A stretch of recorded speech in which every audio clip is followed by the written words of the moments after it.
अस्सलाम वालेकुम नाज़रीन, एक और इन्फॉर्मेटिव वीडियो के साथ मैं हूं एडवोकेट राशिदा सलीम।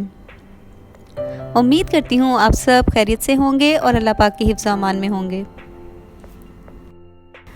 आज की इस वीडियो में हम बात करेंगे, अगर शोहर अपनी बीवी और बच्चों का खर्चा अदा नहीं कर रहा, उनका नानो नफ़का पे नहीं कर रहा, तो इस सूरत हाल में वाइफ के पास क्या रेमेडी है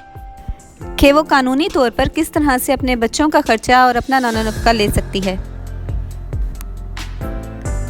वीडियो का आगाज़ करने से पहले अगर अभी तक आपने मेरा चैनल सब्सक्राइब नहीं किया तो इसे सब्सक्राइब कर लें और बेल आइकन प्रेस कर लें,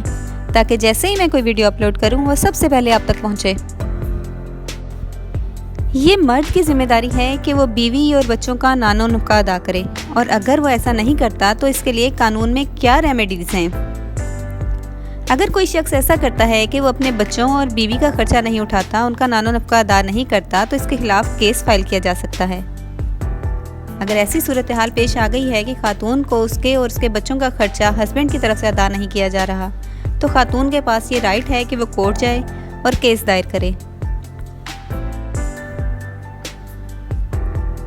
जिसमें वो बताए कि इसके इतने बच्चे हैं, इतने अरसे से वो अपने वालिदैन के घर रह रही है, हस्बैंड की इतनी सैलरी है, लेकिन उसके बावजूद वो खातून और बच्चों का खर्चा नहीं उठाता। तो ऐसी सूरत हाल में कोर्ट शोहर को ऑर्डर देगी कि वो अपने बच्चों का और बीवी का खर्चा उठाए। इसके अलावा अगर अलहदगी हो गई है यानी तलाक वाक़या हो गई है, तो ऐसी सूरत में खातून के पास ये राइट भी है कि अगर पहले कोई ड्यूज़ हैं हस्बैंड की तरफ, यानी अलहदगी से पहले कोई उसने खर्चा उसका नहीं उठाया, उसका माहाना खर्च पे नहीं किया, तो भी वो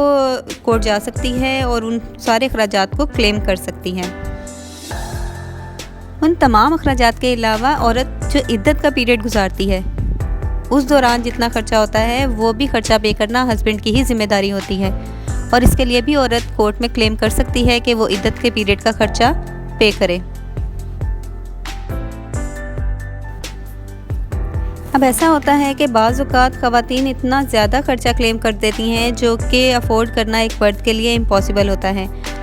हमने ऐसे केसेस देखे हैं कि जिसमें हस्बैंड जो होता है वो मज़दूर होता है या सैलरीड पर्सन होता है, उसकी सैलरी होती है 30,000 रुपये, जिसमें उसने अपने माँ बाप, अपने बहन भाइयों का खर्चा भी उठाना होता है, अपना भी खर्चा करना होता है, लेकिन कोर्ट में जो उसके अगेंस्ट केस चल रहा होता है खर्चे का, उसमें जो डिमांड की जाती है वो 50,000 रुपये होती है। अब इस सूरत में हस्बैंड के लिए ये मुश्किल होती है कि उसकी टोटल इनकम ही 30,000 है, तो 50,000 रुपये कहाँ से पे करेगा। तो ऐसी सूरत में कोर्ट ने फ़ादर की इनकम को देखते हुए खर्चा लगाना होता है,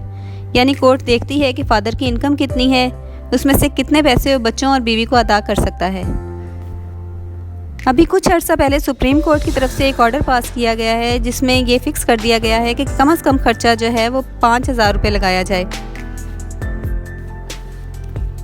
अब एक मज़दूर शख्स के लिए 5,000 रुपये पे करना बहुत बड़ी बात है। वो इसलिए कि अगर उसके 3 बच्चे हैं तो तीनों के लिए 5-5 हज़ार यानी 15,000 रुपये पे करेगा।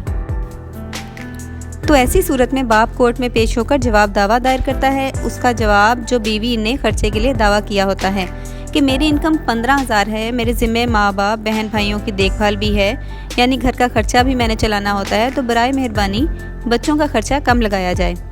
और इसके सबूत में वो सैलरी स्लिप पेश करेगा, जिसे देखते हुए कोर्ट उसके हक में या उसके खिलाफ ऑर्डर पास करेगी। यहाँ एक चीज़ क्लियर करती चलूँ कि बीवी का खर्चा अलहदगी की सूरत में सिर्फ इद्दत के टाइम तक देना होगा, उसके बाद वो बीवी का खर्चा नहीं उठाएगा, चाहे बच्चे बीवी के पास रह रहे हों या ना रह रहे हों। इसके अलावा कोर्ट ने जो बच्चों का खर्चा लगाया है वो खर्चा भी वो बच्चों के बालिग होने तक ही बियर करेगा, यानी अगर लड़का है तो उसकी एज 18 साल होने तक, और अगर लड़की है तो उसकी एज 21 साल होने तक वो खर्चा उठाएगा। उसके अलावा बीवी के पास ये भी राइट है कि जब बच्ची की वो शादी करे तो उसके खर्चे के लिए भी कोर्ट में वो क्लेम कर सकती है कि इसका फ़ादर जो है वो ये ख़र्चा अफोर्ड करे। और जो ख़र्चा कोर्ट की तरफ से लगाया जाता है उसमें सालाना तौर पर 10% इजाफ़ा किया जाता है, यानी 1 साल बाद उसमें 10% इजाफ़ा कर दिया जाएगा। होप सो आपको ये चीज़ क्लियर हो गई होगी कि अगर आपके अगेंस्ट कोई केस नानो नफ़का का चल रहा है तो उसमें फ़ादर के लिए क्या रेमेडीज़ हैं, और अगर हस्बैंड नानो नफ़का अदा नहीं कर रहा तो ऐसी सूरत में मदर के पास क्या रेमेडीज़ हैं कि वो किस तरह अपना और अपने बच्चों का खर्चा अपने शोहर से ले सकती है। Thank you for watching my video. अल्लाह हाफिज़।